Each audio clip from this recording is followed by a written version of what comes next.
DA নিয়ে আবারও খুব গুরুত্বপূর্ণ আপডেট। কেন্দ্রীয় কর্মীদের জন্য সুখবর, জুলাইয়ে বাড়ছে ডিএ। তো ভিডিওটি 1 সেকেন্ডের জন্য স্কিপ করবেন না, পুরোটা দেখবেন। চ্যানেলে নতুন হয়ে থাকলে অবশ্যই চ্যানেলটিকে সাবস্ক্রাইব করবেন এবং আমাদের পাশে থাকবেন। তো ভিডিওটি শুরু করা যাক। অষ্টম বেতন কমিশনের অপেক্ষার মাঝেই কেন্দ্রীয় সরকারি কর্মীদের জন্য সুখবর নিয়ে এলো মহার্ঘ ভাতা ডিএ বৃদ্ধির সম্ভাবনা। সাধারণত বছরে দুইবার জানুয়ারি ও জুলাই মাসে কেন্দ্র সরকার মহার্ঘ ভাতা সংশোধন করে থাকেন। জীবনযাত্রার ব্যয় ও নিত্য প্রয়োজনীয় জিনিসের মূল্য বৃদ্ধির কথা মাথায় রেখে এবার জুলাই মাসে ডিএ বৃদ্ধির জোরালো সম্ভাবনা তৈরি হয়েছে। বিশেষজ্ঞদের ধারণা অনুযায়ী এবারের মূল্যস্ফীতির প্রভাব সামাল দিতে কেন্দ্রীয় কর্মীদের ডিএ 2 থেকে 3% পর্যন্ত বাড়তে পারে।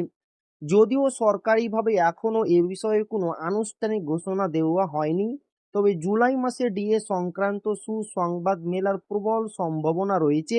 এই ঘোষণা কার্যকর হলে দেশে লক্ষ লক্ষ কেন্দ্রীয় সরকারি কর্মী ও পেনশনভোগীরা আর্থিকভাবে উপকৃত হবেন। তো এই ছিল ডিএনএ খুব গুরুত্বপূর্ণ আপডেট যা আপনাদের মাঝে শেয়ার করলাম। তো আবারও দেখা হবে ডিএ রিলেটেড খুব গুরুত্বপূর্ণ ভিডিওতে।